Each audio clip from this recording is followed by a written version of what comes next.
Hello everybody, welcome back to my channel. And today we're going to be watching a video from Chuck. And we've seen a video from him before focusing on the character of Gohan from Dragon Ball. But this video is going to be focusing on the main character of Invincible, Mark Grayson. Now, before we get into the video, it could contain spoilers from not just the show, but also the comics. So if you don't want spoilers for either of them, there's your warning. If you're still here, I'm going to assume you're just okay with spoilers. So with that being said, let's go ahead and watch the video. In early 2003, Image Comics, the creators of the demonic Detective Spawn, Mhm. the overpowered Cape Brawler Supreme, had unveiled their next hit series, Invincible. An epic saga that follows the journey, gruesome battles, and the deep struggles of a human Viltrumite hybrid known as Mark Grayson, the son of the widely popular Omni-Man. With the first season drawing in crazy demand and the series' second and third seasons being confirmed, I felt that a lot of people that are into the series may want to know further details on Mark's story, and most importantly, find out how strong, fast, and invincible he really is. Suffice to say, but there will be spoilers in this video, as I shall be covering the entire Invincible comic book series. So the entire comics, okay. I won't go too deep in. So he's not just, so there it is, guys. One more time, he's going to talk about the comics. So if you do not want spoilers, there's your warning. To story details, but there will be certainly important elements that you might want to read for yourself. Mark Grayson, despite looking like a human on the outside, had Viltrumite DNA within him which would evolve and adapt throughout his journey. Long ago, his father, Omni-Man, was sent to Earth in order to conquer it for the Viltrumites, the most powerful and savage alien race in the cosmos that could decimate entire populations in a few days, and as such, had a very high reputation. But since he was raised as a human for the most part, he had such an undying loyalty to his friends and family on Earth that he didn't back down from fighting the strongest being on Earth at the time. Of course, Mark got his ass in the first season's finale, but unbeknownst to Omni-Man at the time, his sentiment and love for the Earth. You know, as someone who did read the comics, I was curious to see how people were going to react to, that scene where he's, beating up his son. And yeah, this is pretty much it. A lot of people were, oof. But unbeknownst to Omni-Man, And of course, it spawned that that whole Think Mark theme. His sentiment and love for the Earth would change his father for the better. Thanks to his Viltrumite genetics, Mark is capable of flight, super speed, strength, enhanced reflexes, and most importantly, has a very durable shell due to smart atoms. Extremely small particles that add mass or energy from the environment into one's body for survivability and stability to their molecular structure. This mechanic allows Viltrumites to endure crazy amounts of damage, raging infernos like the surface of a star, and below freezing temperatures. Only a few alien races throughout the cosmos and characters such as Adam Eve were able to unlock some of these aspects, but Viltrumites were the only ones that could use multiple of the smart atoms elements to a masterful level. So again, I think he's probably going to bring it up in this video since he said he was going to talk about the comics, but I'm really, really looking forward to the moment where they bring him into the story, because my God, that whole thing was just so brutal. I really want to see how they adapt to it, or how they adapt it to the show. Ugh, of course, there are upper limits with this adaptation, but it certainly helped Mark survive several brushes with death and heal rather quickly in some circumstances. Additionally, Viltrumites are immune to most bacteria, viruses, prions, intense radiation. So, again, as someone who read the comics, when this moment happened, when Donald says, "I can't help but think that blood is the answer," I immediately knew what it is he was referring to. It was like, oh, okay, damn, so they're foreshadowing this already. Because I don't think it was foreshadowed in the comics. Yeah, not at this point. No, that came way, way later. So I will give the show this. They are letting you know, or they're giving you hints to something that's going to happen in the in the show later on. And nanobots. Really, the only thing that seemed to work on their biological stronghold was the Scourge virus, which had wiped out nearly the entire Viltrumite species. Smart atoms allow beings to be more efficient with their energy and use it for longer periods of time, which is why with just one gasp of air, Omni-Man was able to fly to another galaxy cluster within a week.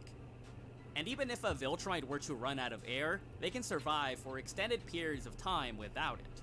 After finding his father and meeting his Mantis Viltrumite brother Oliver on another planet, he seemingly made up with him after learning that Omni-Man admitted that he was wrong in choosing the Viltrumites over his family, and as such wanted to fix their wounded bond.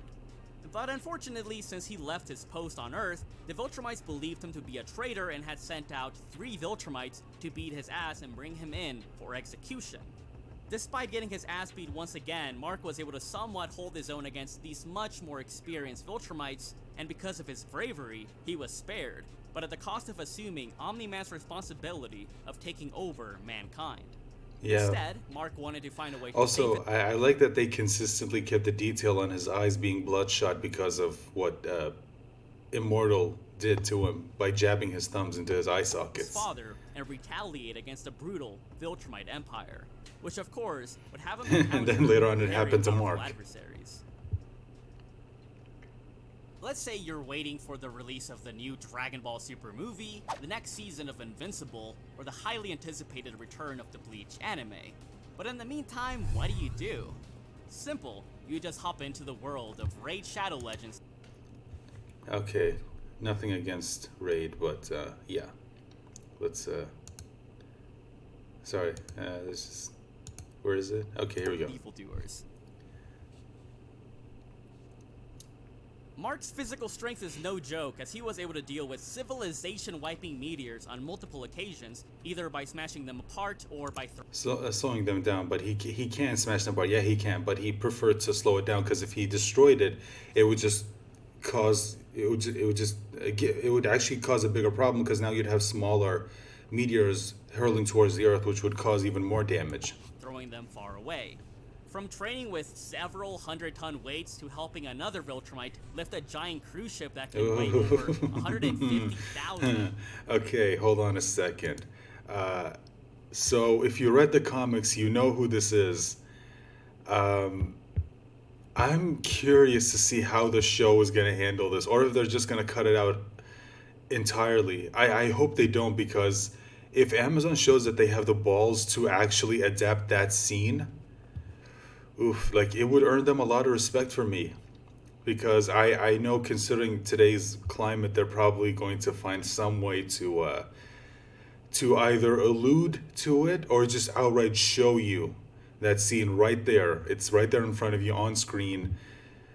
Oof, because that scene was pretty brutal. Giant cruise ship that can weigh over 150,000 Even more brutal than the one that I talked about to before. 200,000 gross tons. It is fair to say that even an early Mark was capable of lifting at least tens of thousands of tons when he was just starting to evolve. Along the way, his stamina increased to the point that he could fight entire armies for several hours without breaking a sweat like he did against the Flaxons numerous times. His speed was already phenomenal, as he could reach average speeds of 800,000 kilometers per hour, according to the handbook, and was capable of fighting armies in space and dodge their energy beams with ease. At first, Mark was not even close to the power of his father, who could divert meteors the size of Texas. But thanks to these following battles, Mark's resolve to protect the Earth became much stronger within the main series and the canon tie-ins. Right off the bat, one of the common lowballs that I've seen a lot for Invincible is that, oh, they aren't even planetary, or like they're barely multi-continental. If these people really think that Viltrumites aren't planetary, then they haven't read the comic. But there's a lot of They're stuff wrong. that implies otherwise. Because even before we get to the battles with the alternate Invincibles and the Viltrumites, Mark, his comparable counterparts, and other characters have showcased that you don't have to be a Viltrumite to wipe out continents and planets. Right off the bat, the blue suit Invincible, who was going through a phase, was able to tank a This dude was awful. It was just awful. I didn't like it, if I'm being device honest. made by the Mahler twins, which was stated to being able to cause the largest solar flare ever recorded in history once it had made contact with the sun. Even though it didn't actually hit the sun, the nuke would have to be bare minimum hundreds of millions to billions of times stronger than a typical nuke to affect the sun on that range and withstand the immense heat to make it there in the first place. Because even if we fired all of our nukes on the sun, it wouldn't even do anything because the sun casually releases more energy than that every single second. Solar flares can release over 10 to the 24th power or a septillion joules of energy, Millions and you of would billions need a of massive amount of to energy, billions as I megatons said, of hundreds TNT. of Jesus. millions of megatons of TNT to actually induce one, which is more than enough energy to raise and destroy multiple countries and even continents. Oh yeah, and Mark's suit wasn't hacked and he pretty much shrugged it off with no damage. And this would make sense given the other feats and an alternate Invincible being able to endure attacks from a super attack jacket that could destroy portions of the United States. Sorry, I just wanted to talk about this for a second. So he says Omega Jacket later managed to kill Battle Beast, Alan, and the Viltrumites. Now this is impressive because Battle Beast is, if you don't know who he is, it's the giant furry that managed to put him in a hospital during that fight. And I think it was episode 5, if I remember correctly. Yeah, that's Battle Beast. Now, if you know Battle Beast from the comics, then you know how strong he actually is. And if Omega Jacket was strong enough to kill that, then yeah, that speaks to just how strong this person actually is. For attack jacket that could destroy portions of the United States. So miss me with that, they are only continental shit at their best, when a Mark that wasn't even near his peak could already endure such massive levels of energy and heat. One may argue that it is a hyperbole, but I mean, the Mauler twins are some of the smartest characters in the series that even the genius robot wanted help from. And I mean, this guy himself is so smart that he can create artificial moons, and mechs powerful enough to endure the sun's heat and damage Viltrumites. Generally, the technology on Earth is far more advanced in comparison to our own. In the Pact, a Crimson being known as the Reaver fought an alternate good Invincible and his army on the moon and defeated them, with the aftermath creating a fractured moon in the night sky. This minor villain was stated as being able to feed on the power from beings to the point that he would turn worlds into dust and essentially destroy all life on them, and it is implied that he had done that several times before. There is no given time frame, so you can take that as you wish. Within Guarding the Globe, which showcases the new Guardians and their heroics, Now that's a lot of damage! I don't think Flex Tape would have fixed this. I'm sorry. Flex Tape is strong, but even you have your limits, Flex Tape. Let's be honest. Brit and the gang encounter Set and Thoth, two villainous and godly brothers that have fought each other multiple times, to the point that they would devastate the very planets that they fought over. Set tells Brit that in their conflicts, his brother would build up and maintain enough energy to destroy their surroundings in waves, becoming more powerful over time. This doesn't necessarily mean that they can like one-shot continents on a whim, but it does mean that even these lower level characters can absorb and withstand such levels of energy. Which is crazy because Brit, who managed to defeat an evil Invincible alongside Donald, had such high energy levels that actively scared and overwhelmed Thoth, even though he was already acquainted with immense levels of energy. This could either mean that Brit's life force at that point was too much for Thoth to handle, or that his energy was significantly much higher than Thoth was used to in general, even though he could life-wipe planets. Mark would of course scale from this because Cecil considered him to be the best defense the Earth had. A character which I predict will appear in the next season is an evil genius known as Angstrom Levi, who escaped from a future in which Invincible had turned evil and killed off the heroes and subjugated mankind. Once he escaped, Angstrom wanted to combine his consciousness with his other selves from around the multiverse to become even smarter, and to do this, he got the help of the comical Mauler twins. However, thanks to his own incompetence and hold on a minute. Hold on. I didn't even notice this. But seriously, that fire looked hold on, look at this. To do this, he got the help. That doesn't look like it was animated. It looks like it was CG'd in. I've watched this episode God knows how many times, and can't believe I only noticed this now. Of the comical Mauler twins. However, thanks to his own incompetence and Mark's intervention, he suffered a transformation that left him disfigured, but more intelligent than ever before.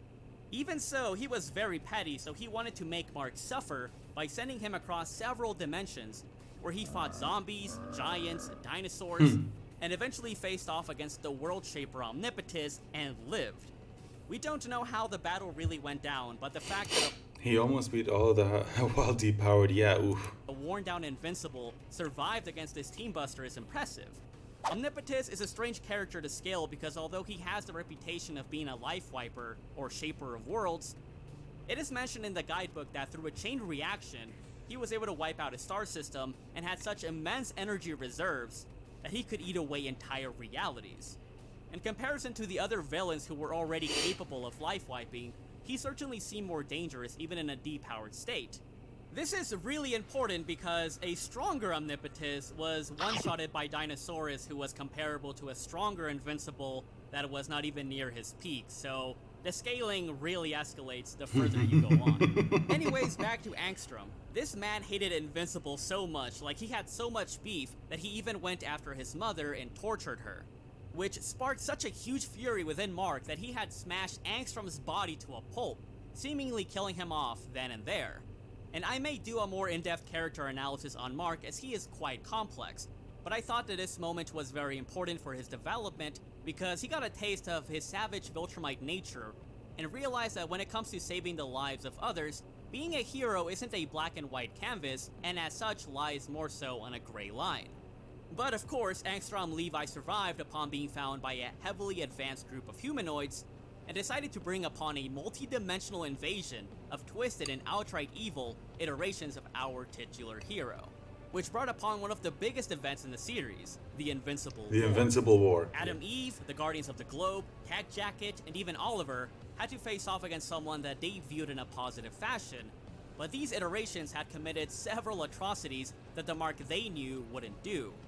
For instance, some of these Invincibles were able to kill off not only their father, Omni-Man, but all of the heroes on Earth, and one had even claimed that he had killed a base spawn, somehow. We can't really scale these Invincibles directly to the real one except for the one that Mark admitted was even with him. But it is fair to say that they are at least around a decent degree of power, as they could make him bleed and could somewhat keep up with him. In the end, the heroes ended up winning, but with heavy casualties, and Invincible realizing that his villains really meant business, and he couldn't guarantee that he would hold back anymore. Luckily, or very unlucky for him, a way Mark was able to relieve his stress was granted by his meeting with Conquest, one of the oldest and strongest Viltrumites that was considered a very great warrior and had never left a planet unconquered. And despite the thousands of years of experience and combat that Conquest had, Mark was able to keep the pressure on and damage his eardrums, which makes it harder for Viltrumites to fly. In return, Conquest praised him and admitted that Mark was stronger and faster than he had anticipated. The battle seemed to be within a stalemate, but Conquest said that he was no longer holding back, and started overwhelming him to the point that Eve had to step in to help him. And once she got wounded, this pushed Mark to explode, declaring that he didn't care how strong Conquest was, and that he would make sure that he wouldn't live to see tomorrow. But at this point, his battle with the Viltrumites was more personal than ever before. They came to his home, threatened his family, and now he wanted to make them pay. Once Mark healed up and got stronger, he met up with a much stronger Alan the Alien and his father Omni-Man that escaped the Viltrumite prison thanks to Alan's help. And so they were determined to face the Viltrumites head-on and kick some ass, and in their mission they were joined by Tag Jacket, Battle Beast, who was the strongest character in the series at that point, Thetis, a Viltrumite that rebelled against the Empire, and Space Racer, a character that Omni-Man defeated early on and was equipped with a super powerful gun that could punch through planets and even stars. And by the way, Space Racer is fast as I will get into later on. For reference, Tag Jacket, a human known as Zach Thompson, that was gifted with stats-boosting armor from an alien race called the Gildarians, had his own fair share of impressive feats. Because even before his armor received numerous upgrades, he was able to compete with two evil versions of Mark and managed to kill them off with his suit's energy and very slightly pull off a win.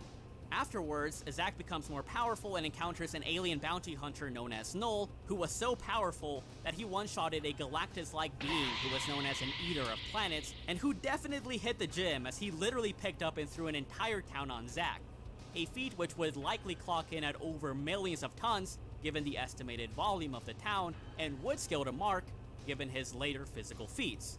Yeah, the whole Planet Eater thing is vague and could either mean Life Wiper or Planet Buster, but the point is, continental to planetary threats are not as big of a deal as Viltrumites, or Null, who was more powerful than, these other previous villains.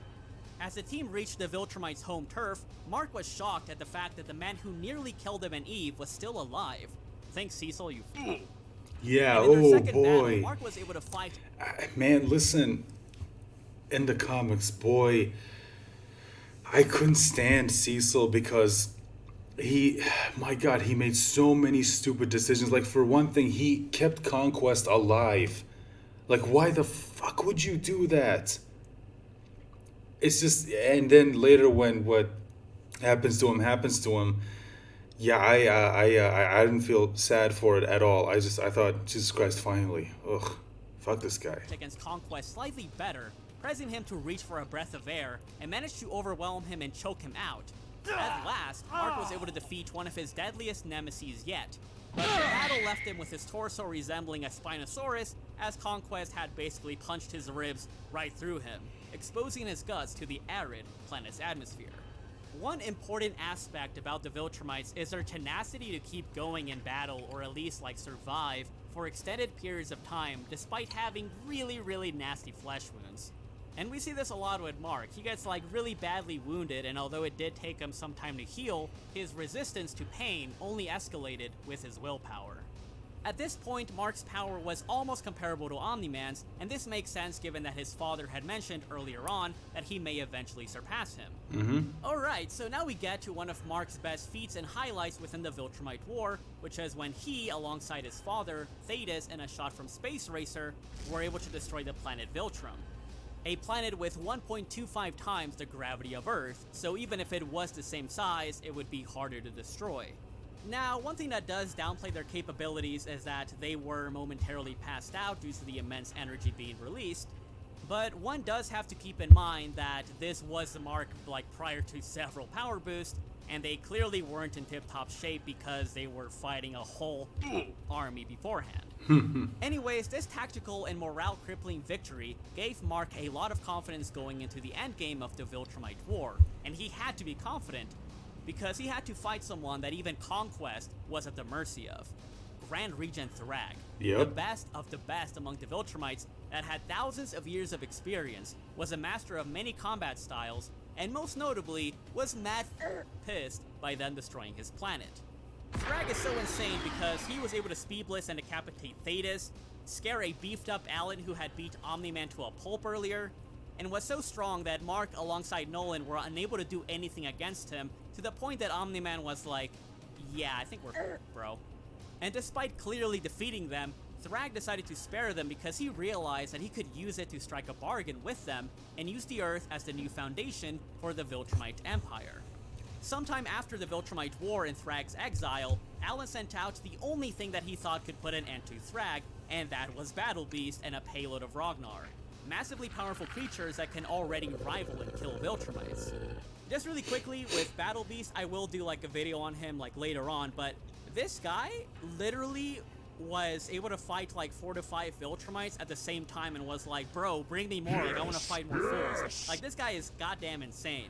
The battle was really intense, and it ended with Thrag barely pulling off the win, and unfortunately for Mark, the battle had boosted Thrag's morale as he had defeated the Scourge of the Twin Galaxies that had conquered thousands of planets and was a master in pretty much every martial arts that you can think of.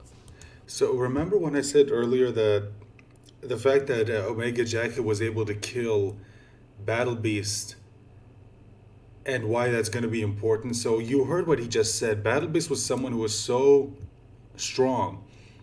He took on 5 Viltrumites and still kept asking for more. And during the comics, the fight between him and Throg was insane, that they nearly killed each other.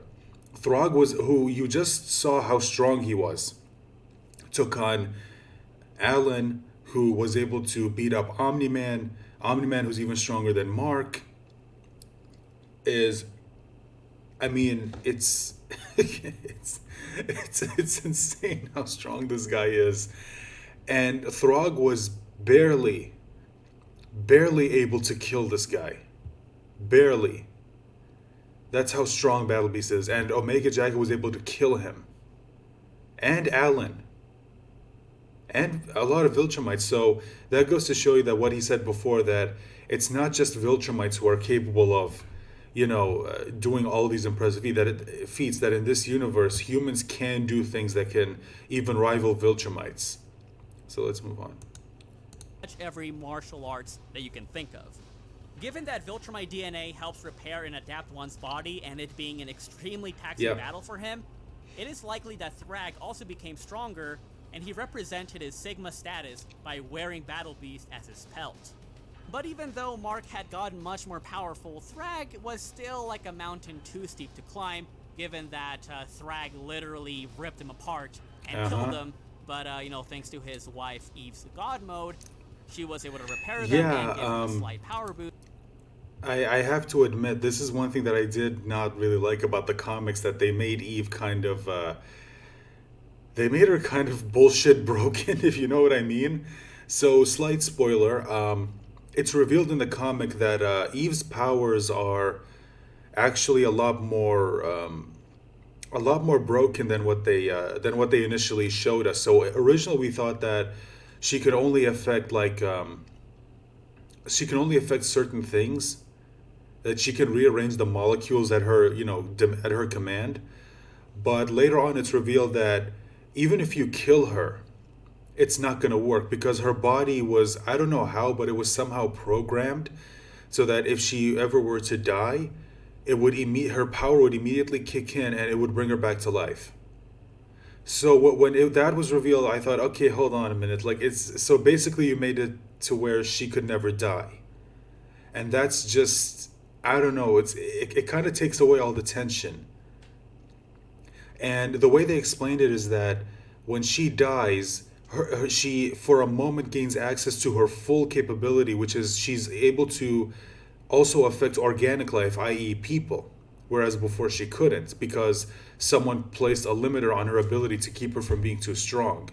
And I don't know, to me that just feels a little like, okay, would there really be any tension if that was the case? Because the first time this was revealed was in the fight against Conquest, when Eve showed up to help him. And sorry, I said there was going to be spoilers for the comic.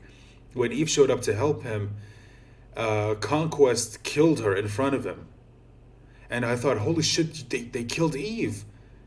But then later on, we got that whole ability where she brings herself back to life and so on and so forth. And it's like, oh, come on. It's like you kind of undid what you just did before. It's like, before it's like when someone dies in this universe, they stay dead. But now, I don't know. I usually don't like it whenever they do this. It kind of takes away the tension from, the story, when you put in ways for characters to come back to life. It's like when you do it with one character, fine. You had Immortal, who technically can't die. He can always be brought back to life because, he's immortal. But you also do it with Eve. It's like one is enough. One is enough. Come on. For the final conflict. In order to restore the Viltrum Empire in his own way, an exiled Thrag got busy with the Mantis race and created a Viltrumite hybrid army, to the point that he had thousands of them. Although the vast majority of them were not as powerful as a pure Viltrumite, there were some elites, and even the cadets should still scale above the vast majority of Earth's heroes like Britch or the Immortal. Since even Oliver, at a younger age and who wasn't bred for combat, was able to somewhat hurt adult Viltrumites and defeat the Mauler twins, who bodied the aforementioned heroes. This is really key because people try to downplay Omni-Man by saying, oh well, how is he really this powerful if he got hurt by Immortal and War Woman? But we see Mark and Omni-Man fighting hundreds of these cadets, which would be stronger than Immortal to begin with, without a sweat. They literally were flying to them and their bodies were breaking apart. Within this final showdown, a bunch of crazy shit happened. A bunch of people died. Omni-Man, even though he did get more powerful due to, taxing himself in previous battles, and Thrag praising him, even though in previous battles he was, mocking him, that wasn't enough, because Thrag, pierced him and basically sliced him in half. Yeah. At that moment, Mark once again exploded and rushed Thrag, fighting him much better than his father had, clearly surpassing him right then and there. But even with this significant boost, he realized that to defeat Thrag, he had to tax his smart atoms by fighting him right on top of a star. Despite this hellish inferno, the two Viltrumites were able to fight each other for a considerable amount of time, long after losing their hair, skin, and senses. By virtue of his willpower, Mark determined to keep Thrag from escaping, even if it meant sacrificing himself to ensure a better future for his wife Eve and his daughter Terra. By the way, just to shut down some downplay, people will say, oh, well, like, their fodder, like, Star's heat, hurts them. I mean, like, they can endure it for a long period of time. The problem was, not only were they dealing with this insane heat, they were also dealing with their punches, which would be well above baseline planetary. Mm-hmm. It would be like downplaying Goku if he's fighting an alien without oxygen and he can't breathe, and he loses because of that, right? Like, what I'm trying to get across here is that they are dealing with multiple factors that endangers their bodies. Because of Thrag being a meathead and, valuing raw power above everything else, Mark believed that he was weak internally because he had no one that he loved or that he had a deep connection with. And so, with the help of Robot's armor, Mark was able to hold out just long enough for Thrag's body to turn into smithereens. Luckily, the homeboy Alan did come through to save Mark from meeting the same fate. Although I do believe Mark was at least decently relative to Thrag, I do not believe that he would have won if he didn't have the star to help peel away Thrag's seemingly invincible hide. Regardless, Mark was able to defeat his largest adversary and ensure a peaceful world for his people and his family. But now that we have gone over the important parts of his journey, how fast and strong is he really? As I mentioned earlier on, Omni-Man was casually able to travel from Earth to a galaxy over 65 million light years away, granting him speeds of up to 3.3 billion times the speed of light.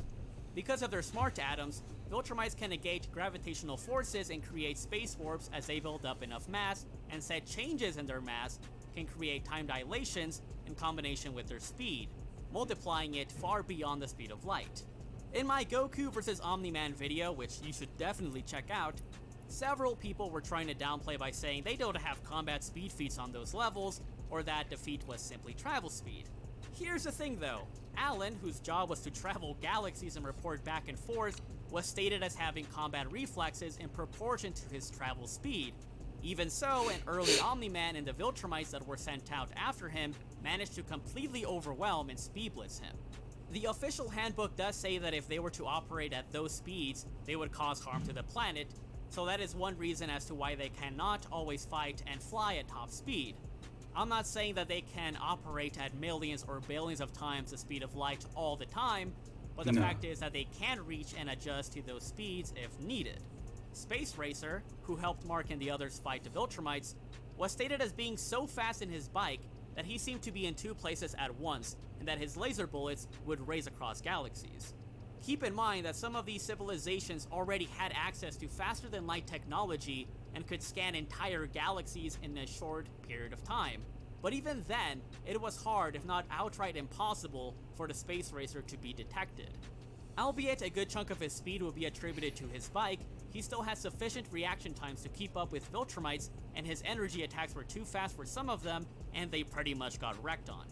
Luckily, Thrag and Omni-Man showcased enough speed to dodge his seemingly indestructible rounds several times. Plus, when Mark feared that the Viltrumites had already arrived to Earth and killed everyone, he quickly flew all the way there since he believed it would be far faster than the superluminal spaceships that could reach galaxies within a few days. Throughout his battles and experiences, Mark's resolve and power grew tremendously to the point that he surpassed the malicious Conquest, the world-eating Omnipotus, and his father who matched and defeated the Almighty Supreme in the larger world of Image Comics. However, that is not to say that he didn't have his own fair share of competition. For example, Alan the Alien seemed a bit of a stretch for him to defeat at some points in the series, because even prior to his later stage power-ups, the Seth Rogen voiced Cyclops was already able to tango with the best Viltrumites like Anissa, one-shot Randy Viltrumites, and bloody Omni-Man to the point that he passed out. But after the considerable time skip, Mark was able to defeat the Unopan and cripple the coalition of planets. Overall, I would be confident in saying that a time skip Mark, which is like hundreds of years into the future, would have become stronger than Thrag and Battle Beast, because within a decade, he was able to fight on par with and surpass Viltrumites who had thousands of years of experience, martial arts knowledge, and extensive skill. So, account for that rate of growth and the scaling within the series, and him being a planet to planet plus buster is quite reasonable. Combine that with the aforementioned speed feats, and Mark would likely be able to fight and react up to several billions of times the speed of light. In the end, Mark became the strongest Viltrumite and likely the most powerful character within his franchise. Despite his body breaking apart time after time, his spirit was certainly invincible.